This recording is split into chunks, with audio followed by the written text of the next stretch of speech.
Bem, pessoal, bacana quem for entrando, a gente vai dando o nosso boa noite. Boa noite a vocês. É uma satisfação imensa darmos continuidade ao nosso curso, né? Começamos, então, esta semana, vamos até, com as aulas teóricas, até sexta-feira, né? Na sexta-feira, irá dividir comigo, nós tivemos uma professora, mestre Marcela, que iria dar aula para nós, a palestra, né, que precedeu a nossa atual semana, mas ela não pôde, então ela dará a aula para nós, que vai dialogar muito com o que eu já preparei, né, com relação a Curitiba urbanizada e tudo mais. Vou fazer uma palestra sobre as fachadas, né? O ecletismo e as fachadas, então vai ser muito bacana que nós encerraremos essa parte,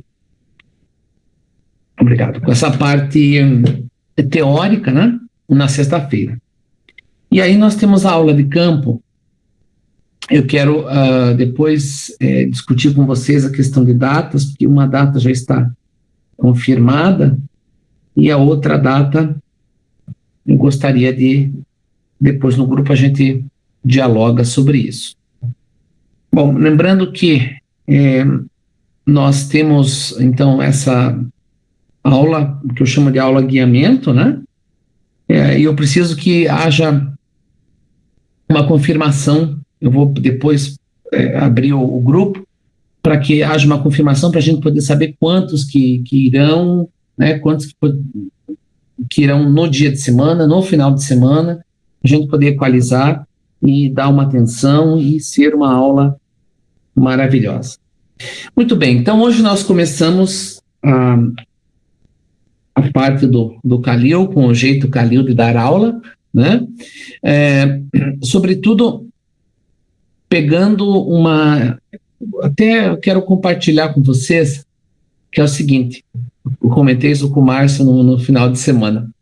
Quando a gente vai preparar a aula, e ele compõe música também, e além de compor música, compõe versinhos, enfim. E aí existe uma coisa, não sei se é genético, o que é, mas é o barato, é a inspiração. E ela não tem hora para vir.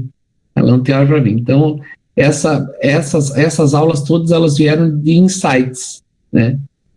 Então, hoje, nós iniciaremos nossa aula falando sobre a Curitiba pré-histórica e subterrânea, né? Não é a Curitiba subterrânea dos túneis, tá? Eu não tenho estofo para tanto e não gosto muito de tratar dessa parte subterrânea de túneis e tudo mais, porque é muito delicado, né? Você fazer um tratamento, sendo que esse túnel ligava a tal lugar, né? Eu não tenho habilitação para falar. Então, vai ser a Curitiba subterrânea dos rios, da arqueologia, que vai dar uma introdução no aspecto de ocupação inicial de Curitiba, né? Podemos ir para a primeira. Muito bem, então assim, a Curitiba pré-histórica hoje, ela está muito mais relacionada com o que ficou de sedimentar, né? E a expressão mais emblemática que ficou de registros arqueológicos de Curitiba é justamente a formação Guabirotuba. Para quem ainda não ouviu falar da formação Guabirotuba, ela é uma formação de sedimentos, né? E aqui a gente pode ver que ela, nesses quadradinhos coloridos, ela é uma formação sedimentar, então, de argilitos, etc. E ela está distribuída nos municípios de Campo Largo, né, que vai de Campo Largo a Quatro Barras, né? Então ela abrange uma parte de Curitiba também, essa formação argilosa, né? Com 6 municípios limítrofes. Então a formação Guabirotuba hoje, na verdade, ela já é estudada há uns 20, 30 anos, né? Como eu falei para vocês, por ser uma formação sedimentar, ela é uma formação, então, que com o tempo, esses argilitos, essa areia, todo esse material orgânico foi se formando, né? E virou um repositório da nossa pré-história. Próximo. Muito bem, então, a formação Guabirotuba, ela recebe esse nome, né? Porque a melhor exposição sedimentar dela, quando ela foi estudada, foi no bairro Guabirotuba, né, onde ela estava mais exposta. Então, ela é limitada a noroeste, né, pelo grupo Assungui e a leste pela formação Graciosa. Ou seja, ela é uma formação geológica, né, uma formação sedimentar que está entre, né? Então a gente pode delimitar a formação Guabirotuba como uma formação bem curitibana mesmo. Há quem diga que ela se estende também pelo centro de Curitiba, né, no subterrâneo. O que acontece é que, por que eu estou dando tanta ênfase na formação Guabirotuba? Porque esses sedimentos depositados, eles foram depositados num intervalo entre 23 e 2 milhões de anos, né?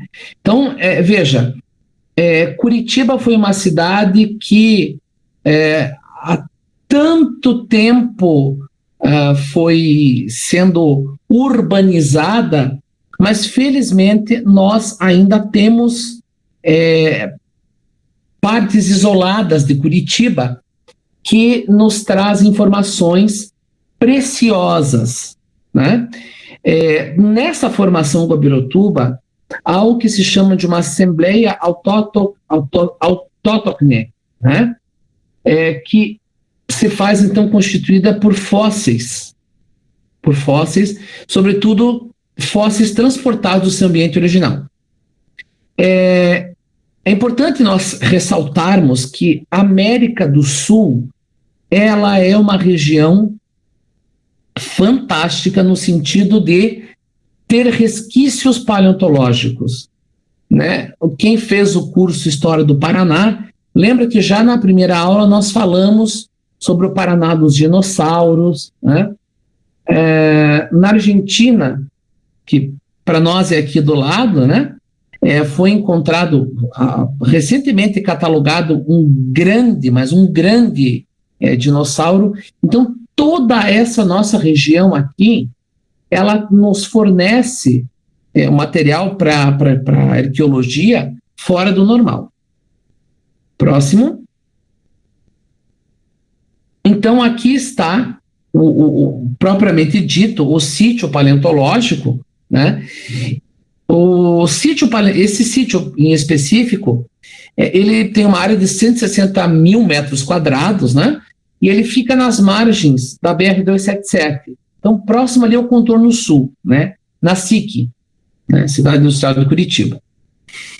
E o que é bacana, gente, que no Brasil só existem 2 pontos com tanta riqueza de material pré-histórico, né? De fósseis e tudo mais.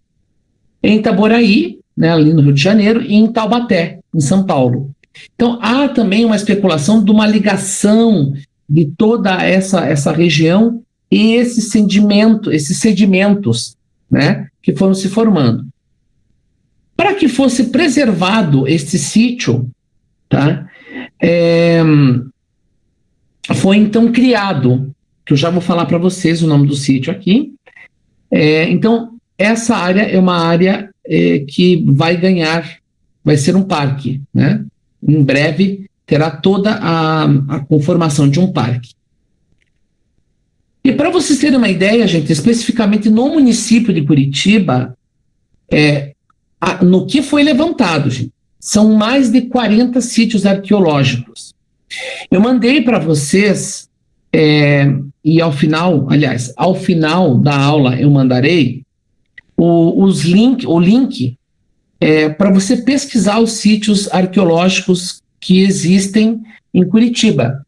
É um site, no próprio site do IPHAN mesmo, você consegue encontrar. Gente, são sítios localizados no Bairro Alto, no Ganchinho, ou seja, são sítios arqueológicos pela cidade inteira. É bem interessante fazer a pesquisa, porque, como nós sempre falamos, né, nesse curso voltado para o guia de turismo, é importante nós, de repente, criarmos roteiros alternativos, né, e criar uma Curitiba arqueológica. Eu acho bem interessante esse tema, né? Mas como que nós sabemos isso? Então, vamos para o próximo. Então, Curitiba, segundo as pesquisas arqueológicas, né, foi o lar de aves carnívoras, né, do período Triássico, né, carnívoras gigantes. Então, assim, essas aves chegavam a ter 2 metros de altura, não voavam, né, tinham cabeças enormes, um instinto predador gigante, né, que eram conhecidas como aves do terror. Então, seria uma espécie de dinossauro que tinha muito aqui na região de Curitiba. Evidentemente, como até a própria professora Cláudia colocou na primeira aula, com um clima diferente, com uma forma diferente, né? E desse grupo que sobreviveu, né? Dessa megafauna, evidentemente que a capivara ainda é um resquício e um baita símbolo curitibano, né? Então, dessa época, dessa macrofauna, a capivara ainda nos representa, né? É uma grande representante desse período que ficou, né? Vamos adiante. Então, nesta área, como eu falei para vocês, né, que foi da SIC, nessa área delimitada, o prefeito Rafael Greca, ainda em março de 2018, ele então assina o decreto, né, de criação do Parque Paleontológico Formação Guabirotuba, Geossítio de Curitiba. Então, já está em obra, quem passar no local verá, né, algumas obras, no sentido de que teremos um parque bem interessante, que é esse Parque Geossítio de Curitiba, e irá nos trazer uma grande oportunidade, né? Se especula que será um parque que terá representações, que terá uma formação museológica bem interessante, a arqueologia vai dialogar bastante, né? Até porque nós temos dentro desse geossítio pesquisadores do Paraná e de Santa Catarina, trabalhando, né, o tempo todo. Então, isso será de grande valia para nós, mais um parque que nós ganhamos com um plus, né, com um apelo diferente dos parques que nós temos hoje em Curitiba. Então, novidades estão chegando aí. Próximo. Então, né, falar de Curitiba e dessa ocupação inicial de Curitiba e não falar dos rios é não contar da história, né? Então, veja bem, gente, a região de Curitiba toda, né, norte, sul, leste, oeste, ela é cortada por diversos cursos fluviais, né? Todos esses cursos fluviais de Curitiba, ele irá formar a cabeceira do Rio Iguaçu, né?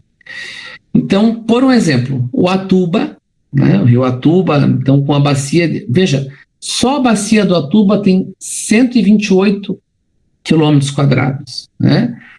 Rio Bacaxeri, bacia com 30 quilômetros quadrados. Rio Belém, aproximadamente 101,4 quilômetros quadrados, né? E menor, mas não tão menos importante, o Ribeirão dos Padilhas, né, com cerca de 35,6 quilômetros quadrados. É muito importante a gente entender que esses rios curitibanos, eles foram a porta de entrada para a ocupação do europeu, né?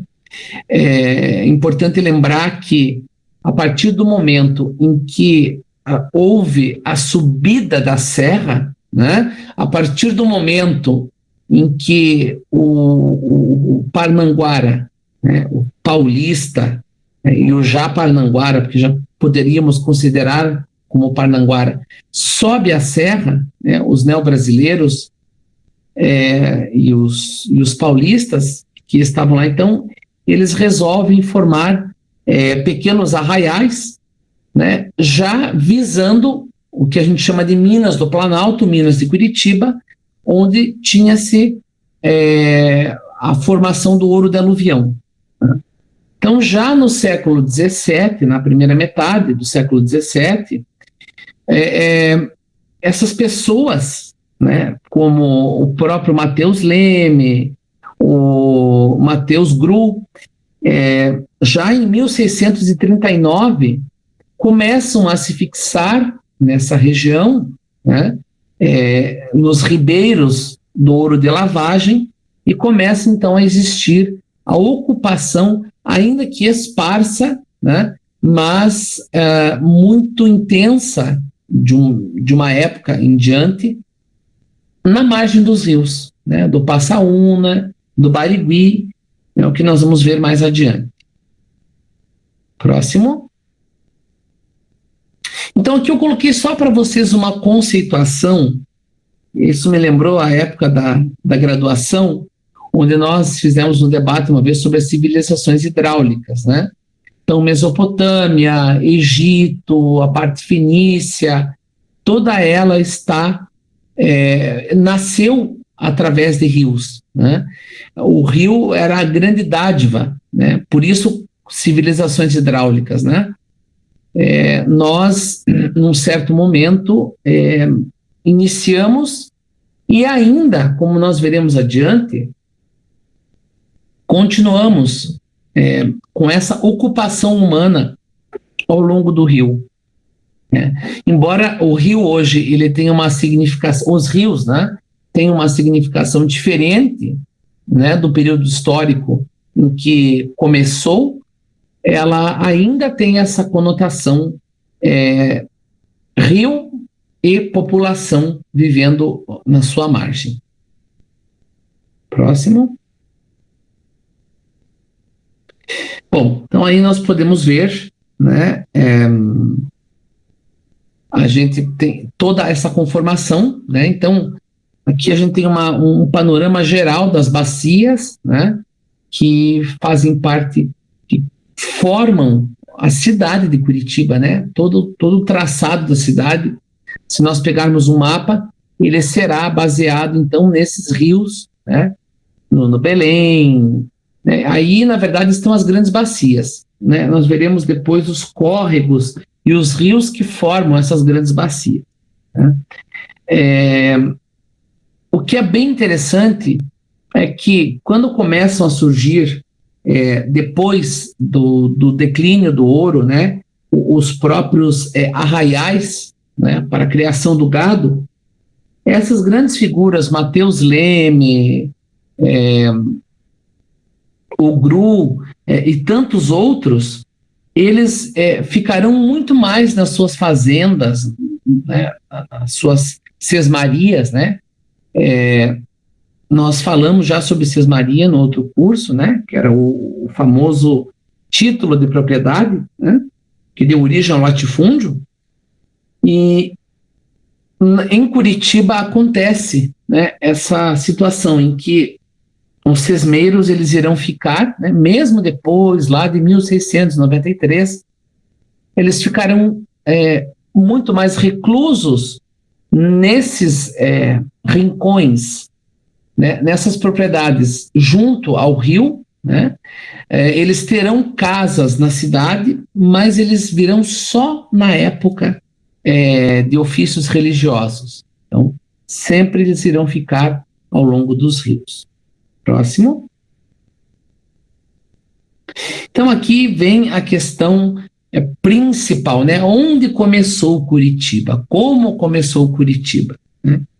Então, o que nós temos de concreto de informações, né? De fontes?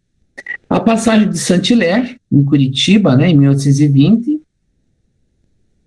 de uma vilinha que teria sido formada de uma população que subiu a Marinha, como era chamado, o litoral, né? Então, o Júlio Moreira e o Antônio Vieira dos Santos, primeiro Vieira dos Santos, depois o Júlio Moreira, né, mencionam a vilinha ou vila, né, dos Cortes no Atuba.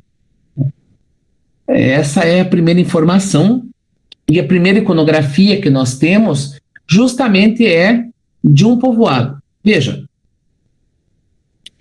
através desse povoado inicial, onde já teria sido feito a ereção de um pelourinho, etc., né? Seria, então, segundo as primeiras narrativas, nas margens do rio Atuba e tal, onde tem o Parque Histórico. Né? Até eu gostaria que vocês que são guias me falassem se vocês levam visitantes até o Parque Histórico. Né? Porque é bem interessante, né? A gente, até pela distância do Parque Histórico de Curitiba, a gente vê que não, ele é um pouco mais fechado. Bom, então dessa vilinha do Atuba teriam saído os fundadores de um povoado que se transfere para o que nós entendemos hoje como Praça Tiradentes. Então, mas essa teoria, né, dessa vilinha, né, ou Vilinha do Atuba, ou Vila Velha dos Cortes, ela existe, né, porque em 1778 foi feita uma escritura de compra e venda. Seria a primeira escritura, uma das primeiras, ou talvez a primeira escritura, né? O Júlio Moreira, que é um grande pesquisador, ele teria então feito uma suposição de que então teria tido no Atuba um primeiro núcleo populacional, né, através dessa fonte primária desse documento. Né? Pode passar o próximo. Então, baseado nisso, para você ver como já começa polêmica a história, né? Ele escreve, Eleodoro Ébano Pereira e a fundação da Vila de Nossa Senhora da Luz dos Pinhais, e é muito interessante porque ele faz um trabalho bem interessante.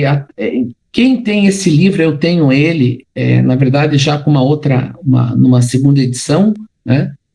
Onde ele coloca Ébano Pereira como o, entre aspas, fundador de Curitiba, né?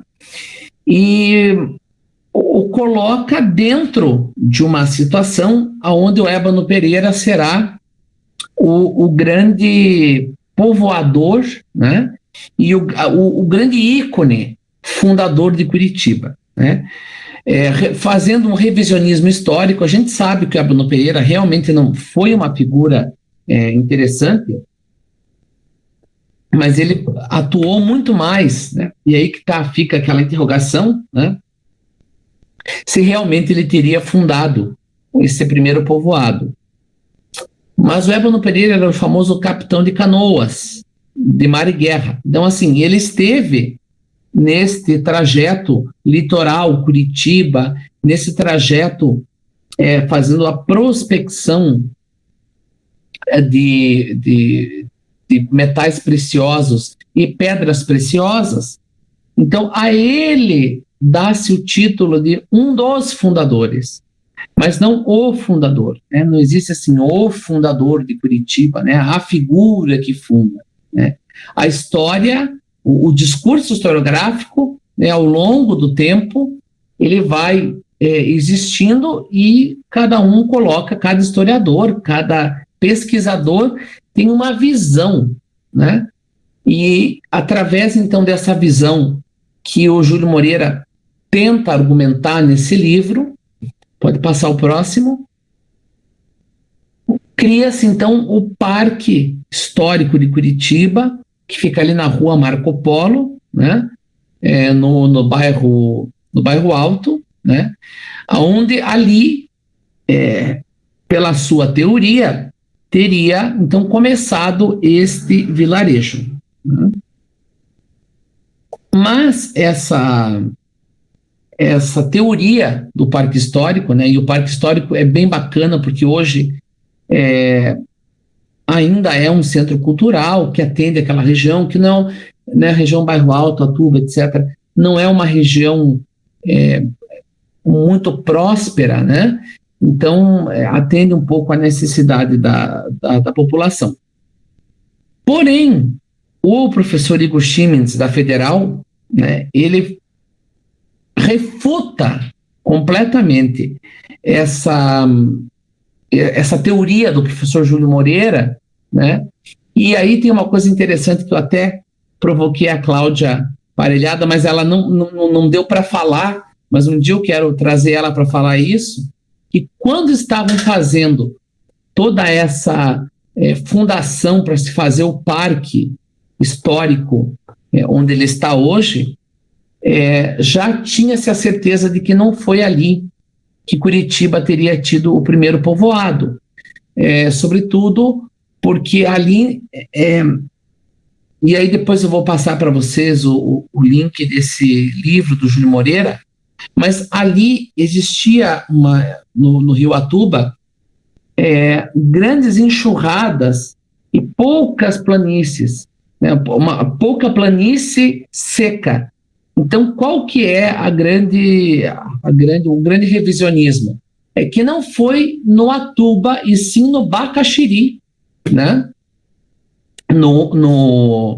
Nas margens do rio Bacaxiri, onde o Igor Siemens faz um estudo arqueológico e ele encontra, então, louças, né? Restos de cerâmica, né? De um povo pré-contato e depois do povo neobrasileiro, né? Então, ali seria no rio Bacaxiri, naquelas margens do Bacaxiri, então, o local mais provável da onde tenha tido essa primeira vilinha, né? De 1640 a 1660, né? Estima-se que após esse período, então, já houve uma mudança para a região hoje da Praça Tiradentes. Evidentemente que vocês sabem que eu não gosto de falar de lenda, né? Mas que tem toda aquela lenda da santa que olhava, do cacique que colocou, mas eu prefiro ir pelas fontes e pelos achados arqueológicos, né? Então, mas aí que está. Olha como a história, ela não é absoluta, né? E os rios sempre irão permear a história de Curitiba. Próximo. Então, o rio Bacaxiri, como eu falei para vocês, hoje ele está bem canalizado, bem urbanizado, né? Então, fica difícil hoje, né? Eu até coloquei para vocês o link, o estudo que embasa, né, o pensamento do Igor com relação o início de Curitiba ter sido nas margens do rio Bacaxiri, né? Hoje, essa imagem, né, faz com que nós tenhamos essa visão do rio, né, já canalizado, mas vamos dizer assim, esse rio Bacaxiri, né, que passa por dentro do parque, né, ele nos dá essa dimensão, então, né, de um rio onde você tinha a possibilidade de tê-lo e junto, né, ter uma planície seca para você criar uma vila. Então, realmente, eu também acho que o rio Bacaxiri seja o rio do nascedouro deste povoado. né? Eu tenho amigos que têm propriedades ao longo do rio Bacaxiri, né? E realmente é bem visível, né, essa questão do rio ao lado da propriedade deles, e eles conseguem ter essa chacrinha, né, às margens. Então, por mais que tenha uma elevação do rio, né, do rio Bacaxiri, ainda é possível ver hoje essas propriedades. Ou seja, realmente, então, é bem mais provável, né, que tanto nas populações pré-contato quanto as populações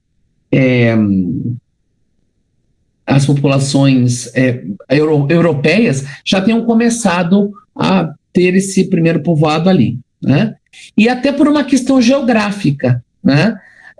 Porque ali estava o atalho da Marinha, né? Então nós entendemos que esse povo que subiu a serra encontra, né, que sobe o atalho da Marinha, encontra um local bem interessante para que possa fazer, então, esse primeiro povoado, né? Neste livro aqui, que eu o tenho, e poucas pessoas têm, infelizmente, mas que é o Dicionário Histórico e Geográfico do Hermelino de Leão, que tem mais de 8 tomos, ele faz uma descrição sumária desse Arraial dos Cortes, Arraial Velho, Arraial Queimado, que então seria realmente esse primeiro núcleo populacional, né, que depois irá se constituir a cidade de Curitiba. Próximo.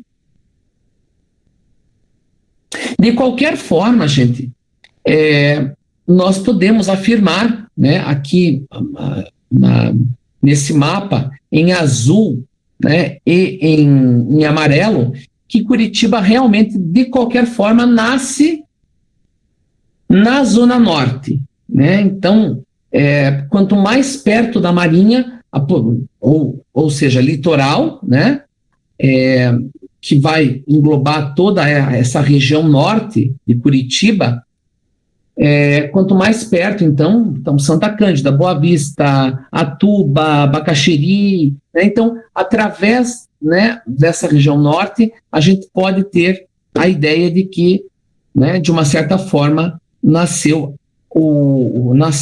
Curitiba, né, região ali de Colombo, toda essa região norte é a região mais provável que seja inicial, porque é bem interessante, se nós olharmos no mapa aqui, preste atenção bem na parte azul, na parte amarela e na parte cinza, que é a parte central, né? Tem toda vamos dizer assim, tem toda a razão, tem toda a razão de ser, né, ali, né, primeiro, essa parte norte e a conexão que se faz com a parte central, né, com a parte onde nós chamamos o Marco Zero de Curitiba, né? Então faz todo sentido. De qualquer forma, Curitiba então teria nascido nessa região. Próximo. E aí então está uma exemplificação, né, do rio, né, das bacias, né? Então, da bacia do Bacaxiri, do Belém, né, a bacia do Barigui e do Passaúna. Nessas bacias do Barigui e do Passaúna também existem sesmarias requeridas já em 1668. Então, assim, a ocupação ela se dá nesta parte norte, né? Mas também existe essa sesmaria na região do rio Passaúna, da bacia do Passaúna, e na bacia do Barigui, né? Do rio Barigui. Entendamos assim, né? Eu tenho uma citação que diz o seguinte: o rio Barigui, que apesar de se localizar fora dos limites urbanos da época, né, era um local há muito habitado por mineradores de ouro pelo chamado Caminho do Campo Novo. Ou seja, os veios encontrados na proximidade do Rio Barigui, eles trouxeram os primeiros povoadores de Curitiba em consequência dos arraiais que se formaram nas cercanias. Ou seja, ao mesmo tempo que eu tenho num extremo rio, né, Rio Atuba, Rio Bacaxiri, no Rio Barigui, no Rio Passaúna, né, hoje cidades de Araucária, de Campo Largo, também terão a fixação de sesmeros, né? Então, é bem interessante que eu tenho numa ponta e na outra ponta, né, eu tenho fixações, né, humanas, veja, gente, europeias. Evidentemente que eu não tenho, a gente também não tem um estudo que ligue exatamente, até porque não teve tempo de ser feito isso, né? Mas um estudo arqueológico em todas essas bacias: Belém, Ribeirão dos Padilhas, Barigui, Passaúna, enfim. Mas, evidentemente, que no pré-contato, com certeza, existiam comunidades hidráulicas, né? Comunidades ao longo dessas bacias, né? Mas o que nós temos é só do século XVII para frente, né? Próximo. Então, o Rio Barigui, né, que corta a cidade, né? Então, ele vai se juntar, né? Ele vai se juntando, o que nós iremos ver lá no final, na bacia do que nós chamamos do Alto Iguaçu, né?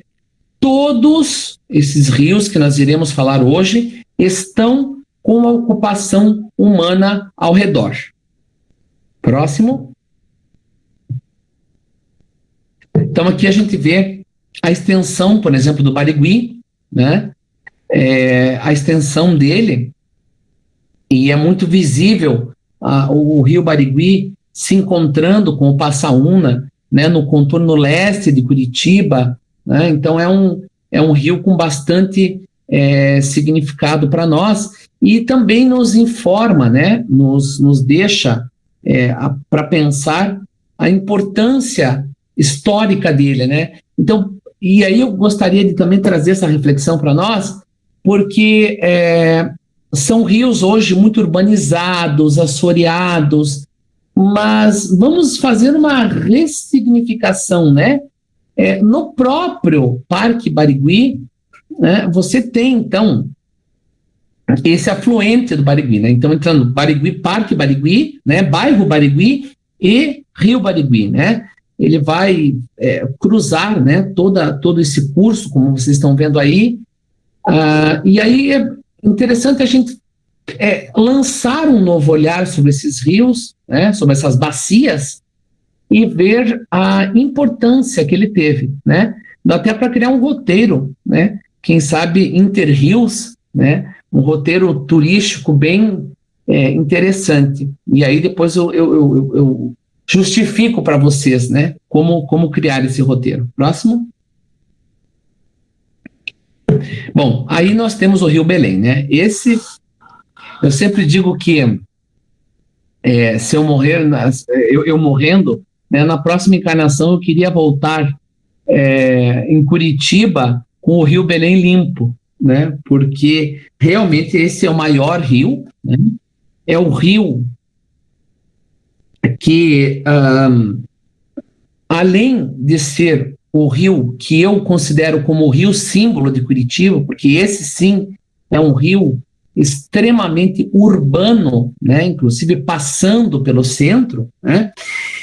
E aí é bem interessante porque, veja, gente, a bacia hidrográfica do Rio Belém, ela atravessa 36 bairros. Gente, Curitiba tem 75 bairros.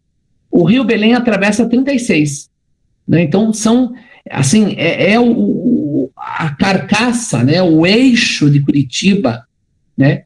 O Rio Belém passa. E, como ele possui 21 quilômetros de extensão, né, numa área de 88 mil quilômetros quadrados, né, 88 quilômetros quadrados, perdão, e 64 quilômetros de trechos de rios, né?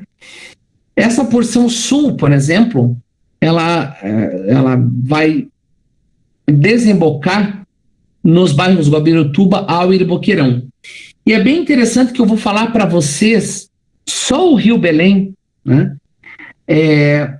a formação dele. Então formado pelo córrego Gava, pelo Rio Pilarzinho, pelo córrego do Bigorrilho, pelo Rio Ivo, tá? O delta do Rio Ivo, o encontro do Rio Ivo com o Rio Belém, que a gente chama de delta, ele é exatamente no Capanema, né? O Rio Ivo, que eu já vou comentar, que é um rio bem urbano, ele se encontra com o Belém exatamente, para quem trabalha na Serra Verde, aqui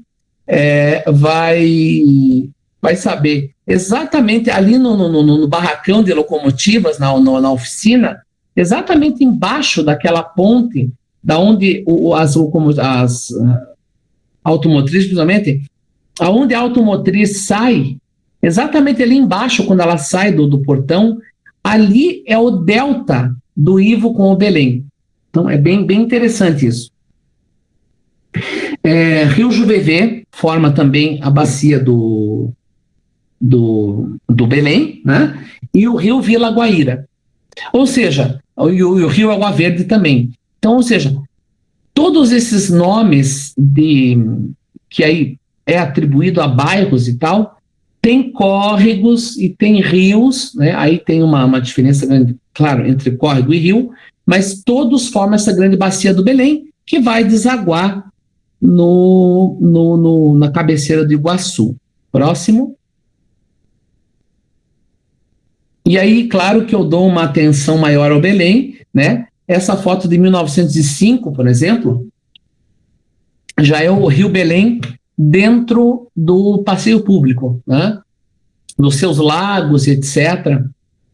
Então, um deles está aí, o Rio Belém, no passeio público, né?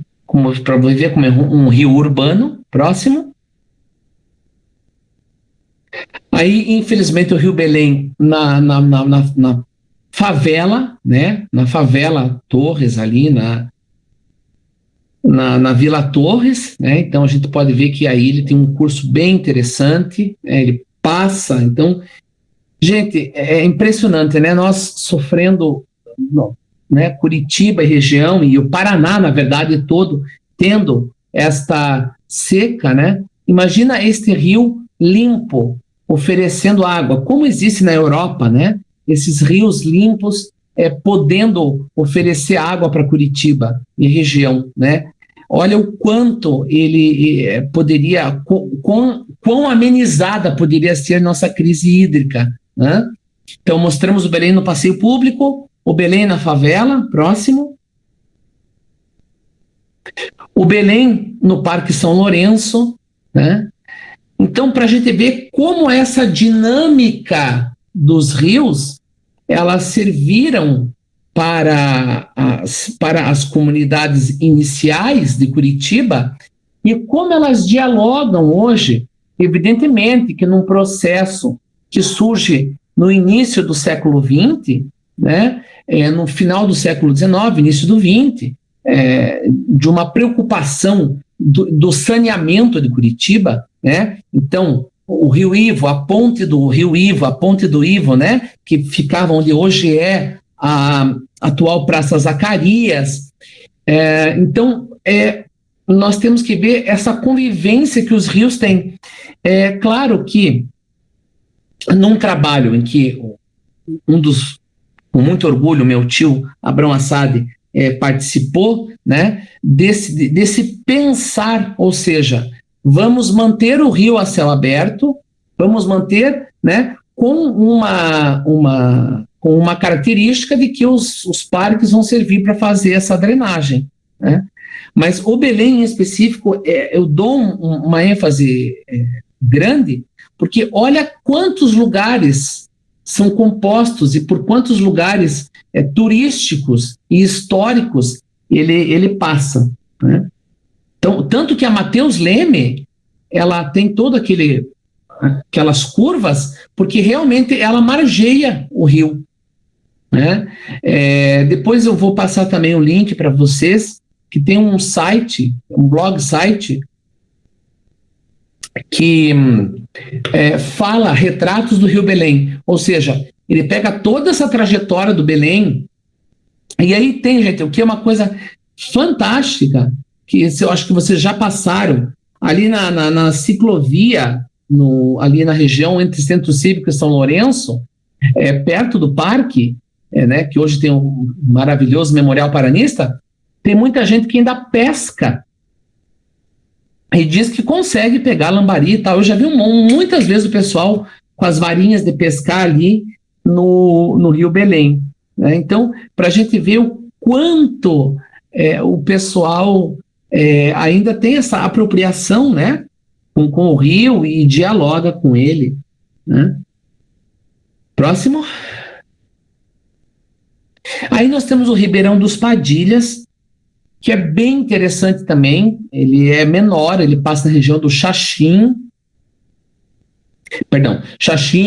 São Pedro, E aí no Ribeirão dos Padilhas é bem interessante que também tem uma história de ocupação, também tem uma história de luta social que está relacionada à população e rio, né? Então aqui a gente está falando muito população curitibana e o rio junto, né? O rio Bigorrilho, enfim, os rios que compõem e que vivem, né, através de um projeto, por exemplo, o Belém, desde do final do século XIX, do início do século XIX, do início do século XX, início do XX, a gente já vê a preocupação nos jornais de saneamento do Belém, etc. e tal, mas sempre essa preocupação em manter o rio a céu aberto, né? E o mais interessante é o seguinte, é que sempre, quando você fundava uma cidade, tinha o rio de entrada e o rio de saída. Ou seja, o rio que abastecia a cidade e outro rio que você jogava o dejeto, né? Isso era muito comum, né? Você tem em São Paulo, o Tietê, por exemplo, é um exemplo desse, né? Próximo. Esse documentário é bem interessante, eu vou colocar o link para vocês, que é a história do Ribeirão dos Padilhas. O Ribeirão dos Padilhas é bem interessante porque ele tem uma história de luta de movimentos sociais desse povo, principalmente que vem do norte do Paraná, fugido, sobretudo da geada negra, e se instala nessa região de ocupação, né? Assim como foi a Vila Torres também, esses espoliados do norte do Paraná, né? Que irão se fixar nessa região, e a região que hoje é conhecida como Xaxim. Então, volta a questão da Curitiba com os seus rios e a ocupação ao lado deles, né? É uma história de luta e de um povo que é bem interessante, que esse povo ele consegue a legalização. Não é um documentário muito longo, não, vou colocar o link para vocês entenderem, né, que Curitiba ela sofre uma imigração, e sobretudo a partir da década de 60, 70, até mesmo com o mito da cidade modelo e terra de toda a gente, vem um grande deslocamento populacional, né? Se no Paraná nós tivemos os migrantes no norte e no sudoeste, nós teremos também os migrantes que virão para, sobretudo, fugidos, né, do terror que foi a geada negra, né? Enquanto nós comemorávamos a neve em Curitiba, o Paraná chorava vendo as grandes lavouras de café morrendo, né, todas queimadas pela geada negra.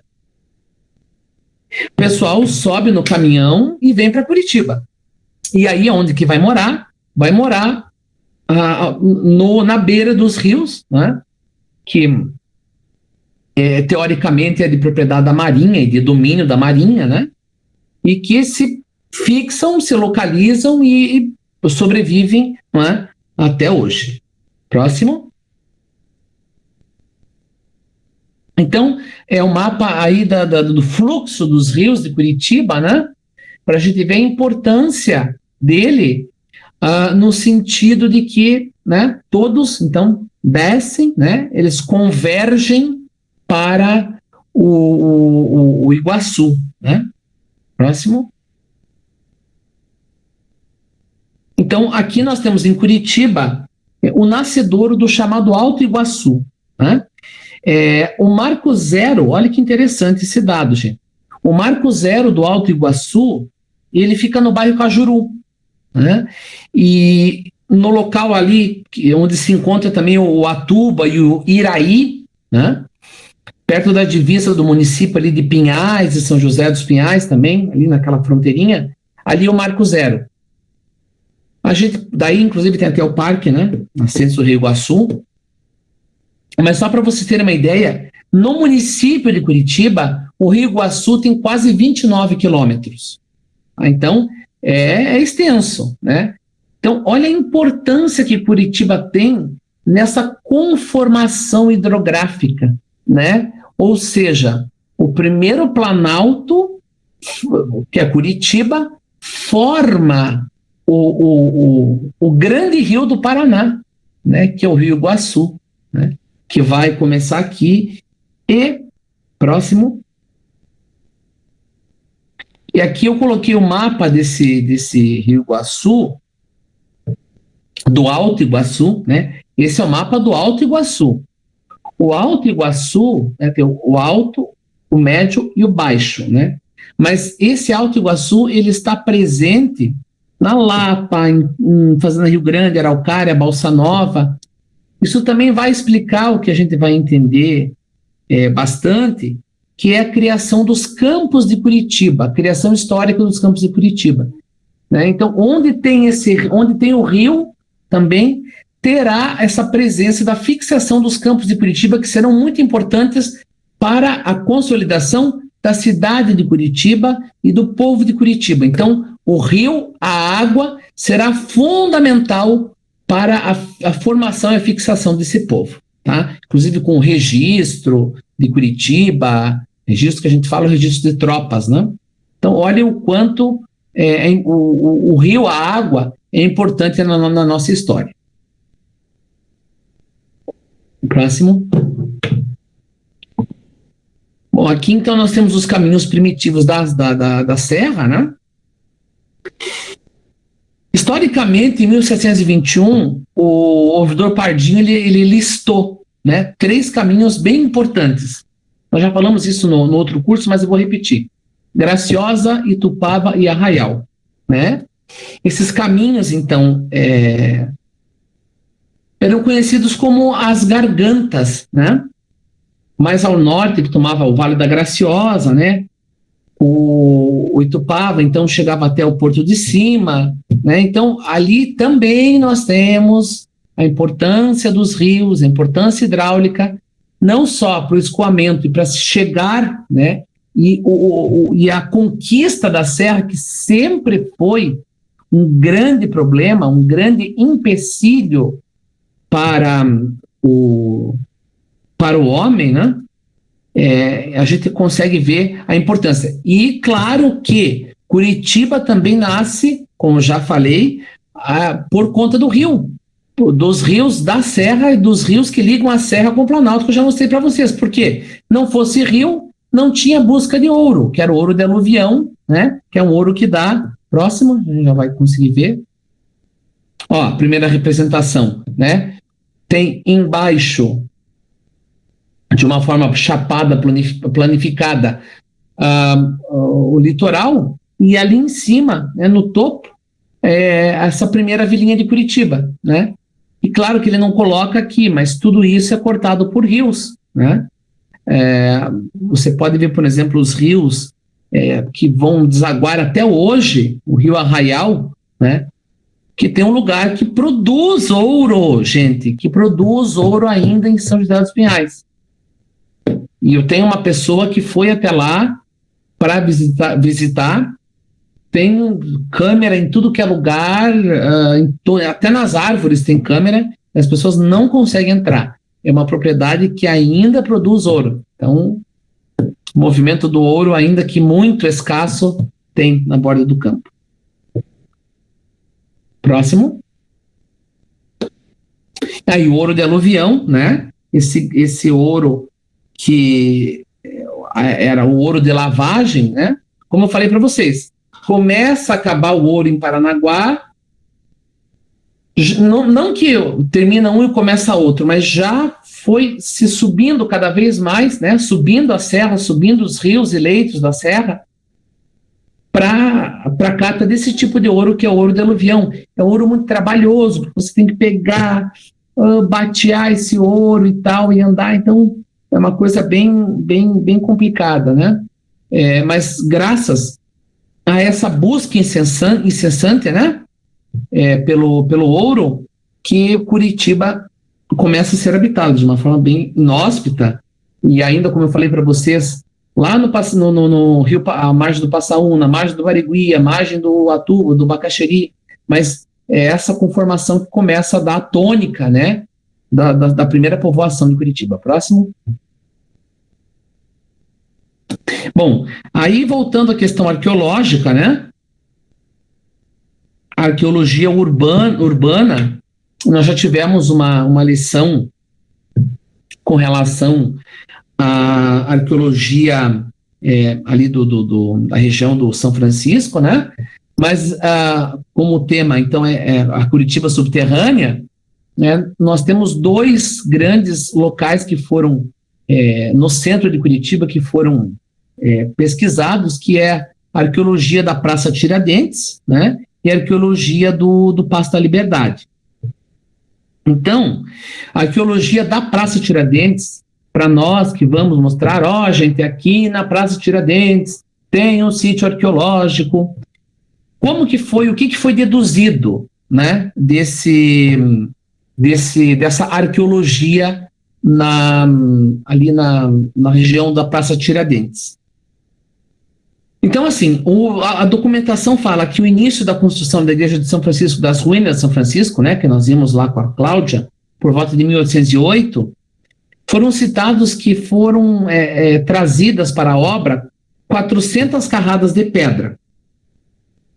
Estas carradas de pedra teriam sido aproveitadas nas obras da igreja hoje catedral, na Praça Tiradentes. Próximo. Então, aqui nós temos um mapa. Este mapa, tá? Aqui mais do alto para o meio, ele diz o seguinte, que neste mapa, né, de 1857, ele indica uma área conhecida como Pedreira. Essa pedreira, ela tinha um córrego que está canalizado hoje, ali na rua Inácio Lustosa, mais ou menos.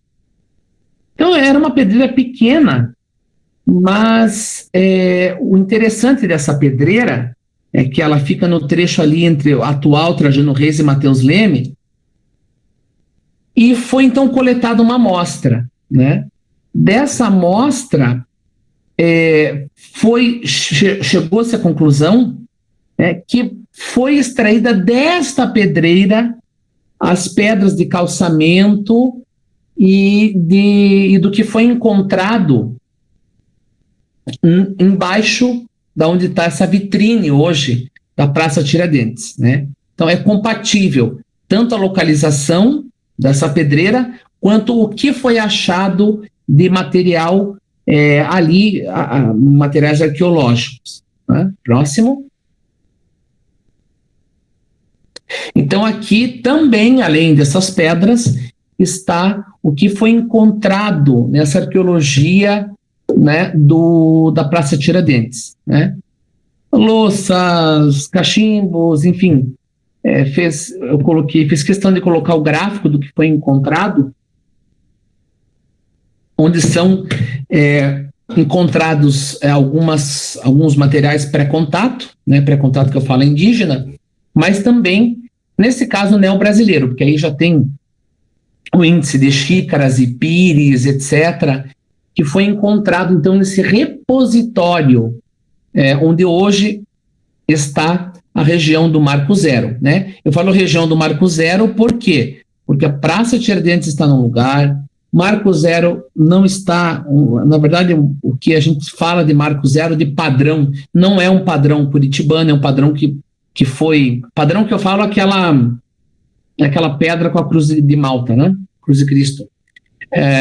E ali, então, toda aquela região, né, a gente vai ver que da Praça Tiradentes até o antigo mercado, atual Paço da Liberdade, foi feito todo um trabalho arqueológico, porque como era dito, né, que ali era o Marco Zero, então vamos ver o que tem no Marco Zero. Foi feito também um trabalho na região ali perto da Igreja da Ordem, onde a Cúria construiu o seu prédio, onde também tem vestígios arqueológicos de cachimbos e louça inglesa, né? Então, subentende-se que aquela região ali era uma região de aterro. Inclusive, nós iríamos ver que até a Praça Santos Andrade, era um aterro sanitário, era um depósito de lixo. Então, a urbanização de Curitiba, realmente, ela só vai acontecer bonitinha, com praça e tal, no início do século XX mesmo, né?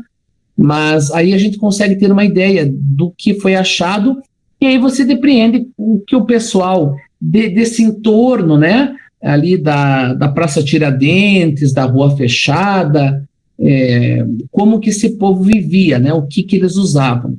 Próximo.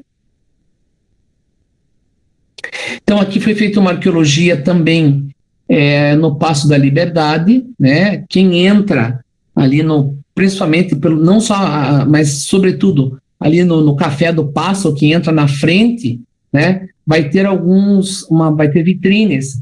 Esse meu tio também, o Abrão, ele foi responsável pelo projeto arquitetônico de restauro. Então, foi deixado um pedaço, né, porque a gente vai ver que essa região, ela foi uma região que teve diversos prédios e diversas ações humanas que foram feitas uma em cima da outra, né? Isso vai estratificando e tal. Então, a arqueologia do mercado, ela é bem importante e nos revela bastante elementos, né, para que se compreenda como que vivia, né, esse povo nesse primeiro povoado de Curitiba, né, nesse núcleo, nesse pequeno núcleo. Evidentemente que claro que a gente só vai conseguir achar do século XIX para frente, né? Mas já é um grande avanço para a gente poder entender. Então, essa vitrine que foi deixada, próximo. Então, é aqui do mercado, né? Acho que todo mundo conhece essas fotos, né? Onde hoje se localiza, essa já é uma foto do início do século XX, mas aí nós vemos, né, o mercado municipal, antes de virar o famoso Paço da Liberdade, que eu acho o prédio mais lindo de Curitiba, né? Os carroções, né? Então, existia primeiro quiosques, né? Depois existiram formações, daí mais nessa preocupação, porque tinha muito charco também nessa região, né? Então, foi totalmente aterrado, tal, e foi projetado, então, um mercado, mas antes tinham algumas barracas, né? E aí realmente é um grande centro de encontro, de compra e venda, né? Essa foto é do século XIX, mas eu tenho uma foto também do Largo da Ordem mesmo, do pátio, do antigo pátio da Matriz, né? Onde nós temos também bastante os poloneses vindo do centro, da colônia para o centro para fazer as compras e tal, mas isso aí já é assunto do nosso próximo encontro, que será amanhã, certo? Dito isso, abrimos para perguntas, comentários, colocações. A palavra é de vocês.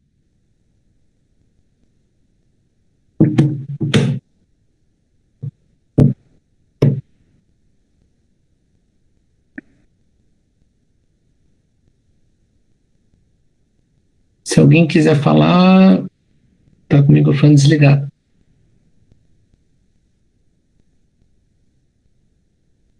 Temos alguém? Calil.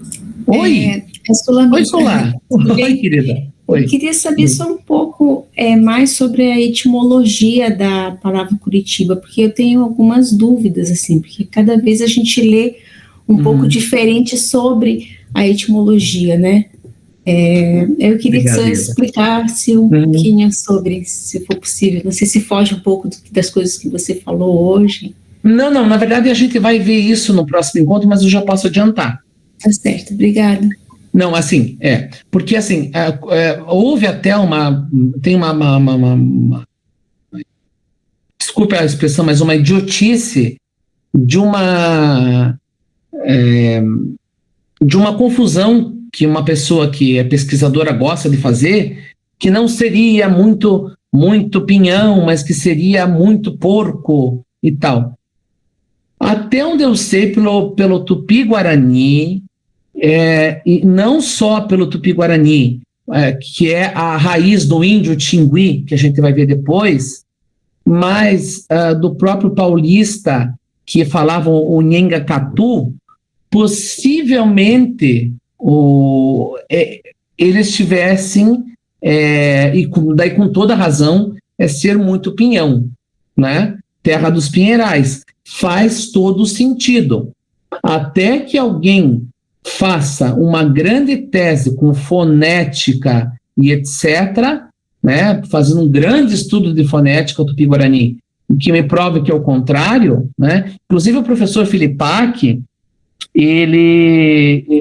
obrigado, Luci, embora o professor Filipac tenha escrito, e depois que ele faleceu, antes de falecer, ele não deu tempo de publicar, que ele tinha realmente se enganado com essa história de muito porco, mas os topônimos totais de Curitiba, né, de bairros, etc., eles são sim Tupi-Guarani, e com certeza Curitiba é muito pinhão, o Coretuba, né, e aí tem todas as derivações de grafia, Coretiba, com Y, com I, né, que virão, aí é só por uma questão de grafia mesmo, mas o Coreituba seria terra de muito pinhão, ou terra dos pinheirais, né? Então essa é a etimologia que é mais aceita e que tem todo, né, gente, Curitiba e Pinheiral e Pinhão, por favor, né? Acho que fica, muito óbvio, né? Respondi a tua pergunta, Solano? Sim, respondeu sim. Obrigada, Calil. Imagina. Que bom, obrigado. Mais alguém, gente? Às vezes a dúvida de um pode ser a dúvida de muitos. Mais alguém com relação aos rios, o que foi dito? Esteja à vontade. Se alguém quiser deixar no chat, fique à vontade também. Essa questão arqueológica eu gosto muito, sabe? Essa arqueologia urbana que conseguiram fazer na Tiradentes e nos arredores ali, isso me fascina muito, né? Ainda que tardiamente, né? Calil, você mencionou ali a questão no bairro do Cajuru ali estaria um marco zero do nascimento do Iguaçu, foi isso que eu entendi? Exato. Nós temos as nascentes em Piraquara, né? É isso? Veja, a questão é a seguinte, é dito no município de Curitiba o Cajuru como marco zero, né? Mas evidentemente que, e no marco zero, inclusive, Cajuru, fronteira com a cidade de Pinhais, né? Mas, evidentemente, que são junções, né? Que se faz com Piraquara, etc. Mas no município de Curitiba, o marco zero é Cajuru / Pinhais. Ok, obrigado, valeu. Imagina. Mais alguém, pessoal? Quando você mencionou ali as civilizações hidráulicas, eu eu corri para anotar aqui, caso eu tenha anotado errado, mas acho que eu anotei certo. Ali do Egito é o Nilo, né? Isso. Dos Sumérios seria o Tigre-Eufrates, entende? Aquela região... Exato. Indo é o Ganges. O Ganges, exatamente. E o outro, na cultura chinesa, é o Yangtze, né? Yangtze. O Rio Amarelo, isso, exatamente. Eu acho que eu não errei aqui. Exato, não, tá bem na geografia e na história geral. E aí, claro, e no Paraná nós também tivemos, né, gente, como nós falamos do Paraná espanhol, que a gente chamava da Mesopotâmia da América, né, que era o Paraná, Paraguai e Paranapanema. O Paraná, enfim, a região lá do Paraná espanhol, a gente viu, né, que era também a Mesopotâmia da América do Sul. Para vocês verem a importância, né, do rio na civilização, a importância do rio na conformação, né. Até porque também sem água você não faz nada, né. Você não tem agricultura sem água, não tem higiene, não tem escoamento de impureza, né. Então, o rio leva e traz, né. E sempre vocês podem ver que, como a gente colocou no programa, é sempre nas quedas, né? É sempre no curso, respeitando o curso do rio, que houve esse povoamento e fixação dos primeiros habitantes curitibanos. A gente ainda não chama de curitibano, né? Retornando um pouquinho para aquele início da reunião, quando a gente estava conversando um pouquinho antes de iniciar, você mencionou, junto com o Márcio ali comentando, um contestado norte. Exatamente onde é do litoral, você está falando, ou do interior? Não, é do litoral com São Paulo. Inclusive ali foi feito até eles criaram até um parque nacional. Acho que o Márcio esteve lá, Márcio, ali onde... Barra do Turvo, né? Sim. Que foi criado o parque ali, né? Ali toda aquela região, inclusive, são parques, né? São reservas, né? Que foram criadas justamente para o Paraná não levar. Isso, exatamente. Então, a maior parte, inclusive, do município, parece que são 75% a 78% da área do município de Barra do Turvo é formada por área de parques. Que é o Contestado Norte, que ainda está aberto e que nós praticamente também já perdemos.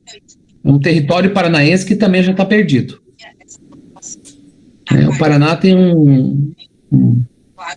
acho que o Fernando Pessoa, que é o Drummond de Andrade, dizia que tem pessoas que são campeões em grandes coisas, inclusive em perder. Infelizmente, o Paraná é campeão em perder. A gente perdeu já o contestado com Santa Catarina e praticamente já perdemos com São Paulo também. E é interessante ter essa área, então, que você mencionou e como contestado norte, litorânea, né? Se a gente observar o mapa, São Paulo vem até a Barra do Ararapira aqui, né? Numa minhoquinha de terreno, assim, né? Exato. A Ilha do Cardoso vem vindo e entra aqui na Barra do Ararapira, só uma minhoquinha de terreno, ainda é São Paulo. É engraçado isso aí, né? É interessante. E aí você vê também, né, a região de Canané e Iguape, que é o nosso hardware, né? São os nossos primeiros povoadores. Você pode ver que é bem interessante, né? Porque essa discussão do Contestado Norte, inclusive, é uma discussão que, se você for pegar mesmo e abrir um processo para que você julgue o Contestado Norte, tem que fazer igual foi no Contestado. Tem que voltar lá para as capitanias hereditárias, o que foi Capitania de Santana, o que foi Capitania de Santo Amaro, os donatários, onde começava, onde terminava. Inclusive, é bem interessante isso, porque o próprio Nilson Tomé de Souza, que foi o grande historiador do Contestado, meu amigo, uma pena ter morrido tão precocemente pelo câncer, ele, como catarinense e grande amante do Contestado e do adorador do monge José Maria, ele disse que se fosse reaberto o contestado, hoje o Paraná ganharia. O Paraná só não ganhou naquela época porque um catarinense, Miller, era ministro das Relações Exteriores, das Relações Exteriores, se não me engano, e além do ministro ser catarinense, o presidente, no acordo, era o Afonso Camargo, que simplesmente também era advogado da Lambert, ou seja, vendeu um pedaço do Paraná, né? Então, no acordo de limites, infelizmente, a gente foi vendido. E aí são quase 40 mil metros quadrados que foram completamente... E o advogado Mafra, né, que dá um nome à cidade de Mafra, o conselheiro Mafra, foi o advogado de Santa Catarina nessa questão de limites, né? Então, nós perdemos muito. Embora essa região seja uma região muito pobre, né? Pobre. Essa região do contestado hoje é uma região muito pobre, uma região muito assolada, né? Onde passou a Lambert e tal, uma região muito... Eu conversava no final de semana com um professor de União da Vitória ali, até de uma certa energia muito mórbida ali, sabe? Mas, de qualquer forma, né, perdemos. Né? Eu trabalhei nessa região na época da indústria farmacêutica. Eu fazia exatamente Rio Negro, Mafra, Canoinhas, Porto União, União da Vitória. E quando eu comecei a visitar ali, os colegas falavam que você está visitando ali o ramal da fome. Impressionante. É um subdesenvolvimento, assim, meu Deus do céu, dá dó dessa área, porque ficou um limbo, né? Nem Santa Catarina ganhou e nem o Paraná. Quer dizer, ficou uma coisa insolúvel, assim. Bem, muito trágico, muito trágico.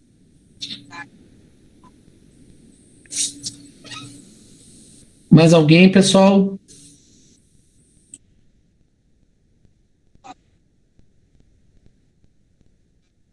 Bem, eu irei passar os links, então, para vocês no grupo, tá? São links bem interessantes, como a gente sempre faz, eu passo os links complementares, né? E eu procurei fazer um mix de links bem legais, de vídeos e sites e artigos, para que vocês possam dar uma enriquecida, certo?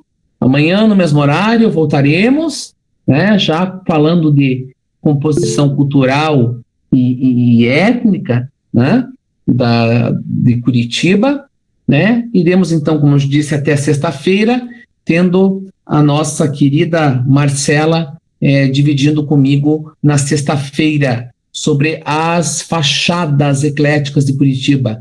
Muito importante. Aguentem até sexta, porque vai ser maravilhoso. Lembrando que, se vocês quiserem falar para os seus amigos, etc., até o final do curso estão abertas as inscrições, até porque as aulas são gravadas e depois disponibilizadas links, né? Então, se alguém quiser, as inscrições estão sempre abertas. Pessoal, forte abraço para vocês, uma boa semana, bom descanso e até amanhã. Abraço. Valeu, Valeu.